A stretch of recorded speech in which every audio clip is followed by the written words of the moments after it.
let me tell you why you need Janome's Artistic Digitizing software. We're going to make this shirt and I'm going to prove it to you. First, you're going to start with the Artistic Digitizing software. You're going to pick the machine that you have, and then when you pick the machine, then you pick the hoop. This way, the preferred hoop that you're going to work with shows up every time. So now I'm back on the welcome screen and I'm going to hit Create New. And now it's time to start my design. So I'm going to go down to Digitize and I'm going to freehand.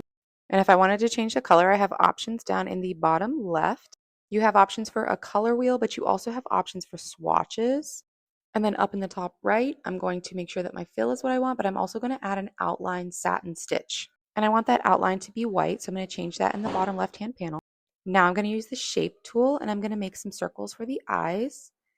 I'm going to make an additional little tiny circle for the pupils because I feel like this look is super cute. And now I'm going to draw just a little mouth. Right now it's actually an artwork line. So I'm actually going to go into my top right-hand panel and switch it from artwork to a satin stitch. And because this is a little tiny section, I actually like to change the density a little bit to a tighter stitch. And the last thing I'm going to do for this little cloud is add some cheek circles to set the face. Make sure you don't miss part 2 of the series so you can see how we digitize the rest of this super cute shirt. And I can prove to you why you need Janome's Artistic Digitizing software.